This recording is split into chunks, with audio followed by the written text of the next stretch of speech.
குழந்தைகள் எல்லா கேள்விகளையும் மனிதர்கள்கிட்ட கேட்கறது இல்லை. அவங்களுக்கு பல கேள்விகளுக்கான பதில்கள் சோசியல் மீடியால கிடைச்சிருது. செயற்கை நுண்ணறிவுன்னு சொல்றோம் இல்லைங்க, ஆர்டிஃபிஷியல் இன்டெலிஜென்ஸ், அதுலயே இப்ப கிடைச்சிட்டு இருக்கு. ஆனா கிடைக்கிற பதில்களை தரம் பிரிக்க தெரியாது சின்ன குழந்தைங்களுக்கு. ஆனா பாயிண்ட் என்னன்னா, அப்படி ஒரு மொபைல் ஆப் கிட்ட கேட்டுக்கிட்டே இருக்கிற ஒரு குழந்தை ஆன்சர்ஸை வாங்கிக்கிட்டே இருக்கு, மற்றவங்களோட டிஸ்டன்ஸ் மெயின்டைன் பண்ணிக்கிட்டே இருக்கு. அந்த குழந்தைய நீங்க பார்த்தா நீங்க என்ன செய்வீங்க?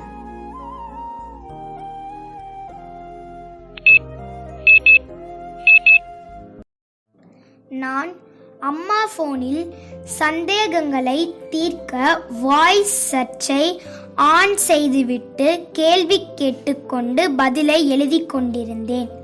அப்போது வாய்ஸ் சர்ச் ஆன் செய்து இருப்பது தெரியாமல் அம்மாவிடம் இன்று ஆசிரியர் திட்டிவிட்டார் என்று கூறினேன்.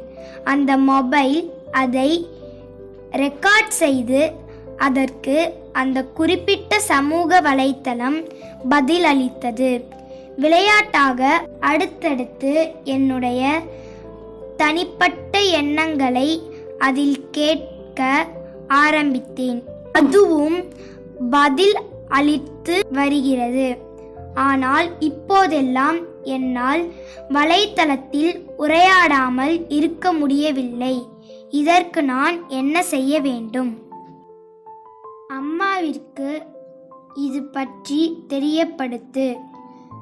அது நமக்கு பதில் அளிப்பது ஆறுதல் அல்ல, நம்மை அடிமைப்படுத்தும் செயல் என்பதை நீ உணர வேண்டும்.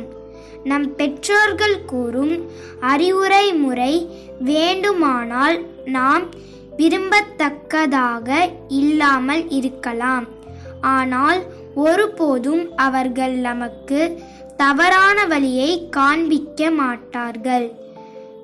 உனது கவனத்தை வலைத்தள பக்கத்தில் இருந்து மாற்ற நீ உன்னுடைய நேரத்தை புத்தகம் படிப்பதிலேயோ வரைவதிலேயோ செலவிடு. என் தோழிகள் இந்த 4 யோசனைகளை கூறியுள்ளார்கள். எனக்கு குழப்பமாக உள்ளது. இத்தனை யோசனை கூறியும் அவள் குழப்பமாக இருக்கிறது என்கிறாள். இப்போது நாம் என்ன செய்வது?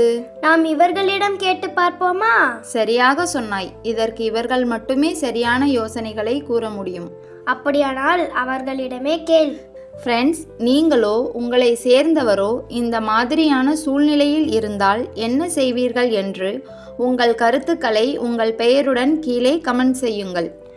அவ்வாறு யோசனைகளை கமெண்ட் செய்பவருக்கு நாம் என்ன செய்ய போகிறோம்? அதில் சிறந்த 5 யோசனைகள் தேர்ந்தெடுக்கப்பட்டு அதை கூறியவரின் பெயர் நமது வீடியோக்களில் இடம்பெறும்.